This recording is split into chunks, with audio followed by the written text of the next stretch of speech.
Class 9th review exercise number 10 MCQ number 1 x is equal to 5 represents। जब हम x axis और y axis को draw करते हैं तो x एक्सिस की दो साइड्स होती हैं, एक पॉजिटिव दूसरी नेगेटिव। राइट साइड पे पॉजिटिव वैल्यूज़ लिखी जाती हैं तो वहाँ पे ही ये 5 भी लिखा जाएगा, ठीक है ना। मिसाल के तौर पर पॉइंट होगा 1 2 3 4 5, जहाँ 5 आएगा वहाँ पे हम पॉइंट लगा के और एक स्ट्रेट लाइन ड्रॉ करेंगे। कैसे ड्रॉ करेंगे? जैसे कि परपेंडिकुलर ड्रॉ होगा तो वो लाइन किसके पैरेलल होती है, किसके मतवाजी होती है? वाई एक्सिस के मतवाजी होती है।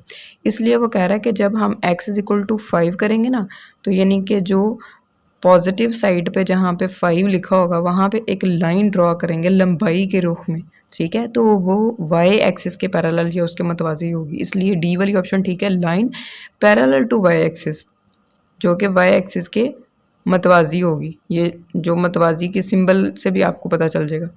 उसके बाद है slope of the line y is equal to 5x plus 3। हमें पता है कि फॉर्मूला होता है स्लोप का y is equal to mx plus c। तो mx x के साथ जो भी लिखा है वो m यानी स्लोप यानी ढलवान है, ठीक है।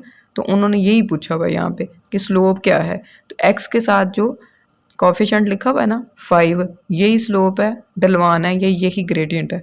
थर्ड वन है the y intercept of y is equal to -2x - 1 is. हमारे पास फार्मूला होता है y is equal to mx plus c। तो इसमें जो c होता है ना वो y इंटरसेप्ट या y काते कहलाता है। तो यहाँ पे c की जगह क्या लिखा हुआ है? -1 लिखा हुआ है, यही y इंटरसेप्ट है। फोर्थ वन है the graph of y is equal to x cube cuts the x axis at, यानी कि जो y is equal to x cube का ग्राफ बनेगा तो वो x एक्सिस को कहाँ पे कट करेगा? तो x एक्सिस के ऊपर y को y वहाँ पे उसे कट करेगा जहाँ पे y 0 होगा। अब हम क्या करते हैं, जो हमारे पास गिवन है ना y is equal to x cube, तो x की जगह 0 रख के देखते हैं। तो जब 0 रखेंगे तो 0 का क्यूब क्या आ जाएगा? 0 ही आना, तो y की वैल्यू भी क्या आ जाएगी? 0 आ जाएगी। तो इसका मतलब है x की वैल्यू जब हम 0 रखेंगे तब y की वैल्यू क्या आ जाएगी? 0, और जब y की वैल्यू 0 आएगी तो वो x एक्सिस पे उसको कट कर देगी।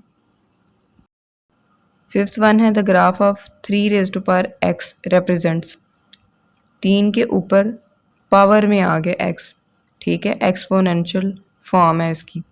तो इसको हम कहते हैं ग्रोथ और उर्दू में कहते हैं अफजाइश, ठीक है।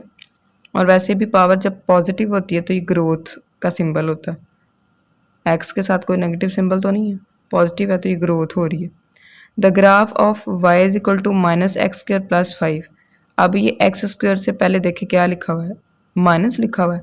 माइनस लिखा होगा तो ग्राफ जो होगा वो डाउनवर्ड को ओपन होगा, उल्टा u होगा। और सातवें में देखें graph of y is equal to x² - 9। X square से पहले देखें क्या है?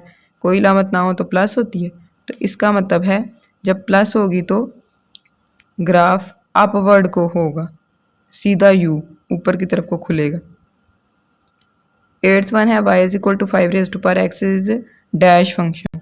तो 5 के ऊपर ताकत या कुव्वत नुमाई शक्ल में आ गया ना x, तो ये एक्सपोनेंशियल होगा, ठीक है। कुव्वत नुमाई फंक्शन को कहते हैं तफ़ाल।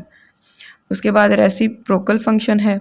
रेसिप्रोकल होता है जो माकूस होता है, ठीक है। और माकूस मतलब x जो है वो बटे के नीचे आ जाएगा, तो y is equal to 2/x। Last option है y is equal to -3x³ plus 7 is dash function. x की पावर अब आपने चेक करनी है। अगर तो पावर कुछ ना लिखी हो तो इसका मतलब है 1 होगी तो वो लीनियर होगा, अगर 2 लिखी हो तो क्वाड्रेटिक होगा, अगर 3 लिखी हो तो क्यूबिक होगा। उर्दू में इसको सह दर्जी कहते हैं और फंक्शन का मतलब तफ़ाल होता है।